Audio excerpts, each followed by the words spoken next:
Everyday millionaires make it a point to understand and apply this very critical strategy for investing to build and grow their financial future. And in this video, I'm going to walk you through what you need to know about how compound interest works. And then I'm going to share 4 essential and very strategic tips that you can apply along the path of your investing journey. Now, here's the context for how compounding works. With only a little bit of interest combined with a lot of time, compound interest can help grow a portfolio quite significantly.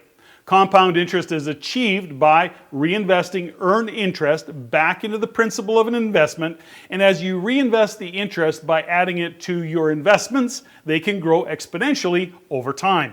Now, the idea can be a little abstract, I get it. So let's look at a hypothetical scenario to better understand the potential and the power of compound interest.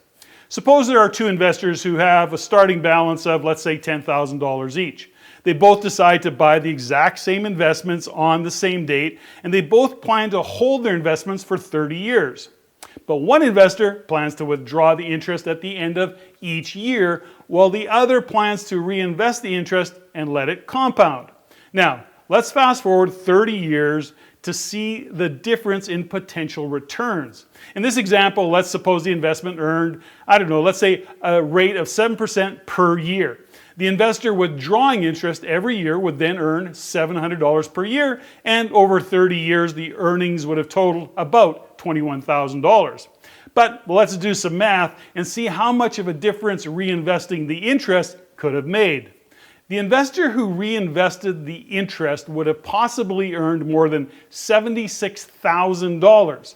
Now, this is more than triple the returns of the other investor. So this example really illustrates the power of compound interest. But now let's take it to another level and discuss the importance of time.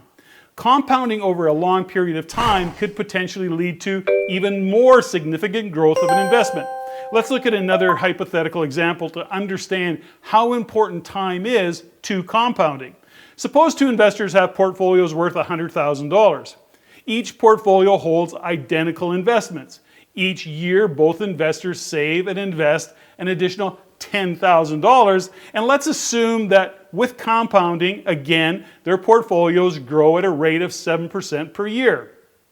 One investor, however, needs the money to retire in 15 years. The other will need the money to retire in 30 years. So again, let's see what a difference of 15 years can make. And at the end of 15 years, the investor's portfolio would have grown to just over $527,000. Not so bad. But let's see how much the other investor would have earned.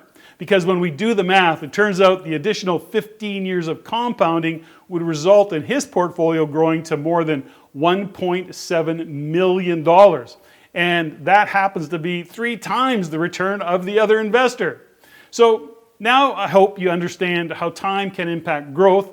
And I want to share 4 ways that you can harness the power of compounding even to another level. Now, the first step, and perhaps one of the most important, is to start investing early. The earlier you start, the sooner you can start taking advantage of and or leveraging time on the compounding. The next step is reinvesting your earnings. When it comes to investing, earnings are typically in the form of or a combination of capital gains or dividends. Some brokerages will actually allow you to automatically reinvest these earnings, or you may choose to simply buy different investments. The third step is to avoid one of the biggest obstacles investors face, and that is taking excessive and most often emotionally driven risks that can lead to very large losses. After all, compounding only works if you're earning on your investments, and picking the right investment, even when it's based on the data, not emotion, is easier said than done. Now, because the reality is that no matter how much we research investments, sometimes we make the wrong call and we in fact lose money, which is only to say that there are no guarantees. But the good news is you can avoid taking excessive risks that may lead to large losses, and that is by following the 4th step. And you can take risk mitigating measures such as allocating your portfolio across different asset classes and diversifying your portfolio within each asset class, which can help reduce some of the risk in a portfolio. Again, however, asset allocation and diversification do not entirely eliminate the risk of loss, but it can help to avoid large losses. So a reminder and a final tip. Remember to resist the temptations of taking excessive risks or of not taking any risks at all and staying on the sidelines.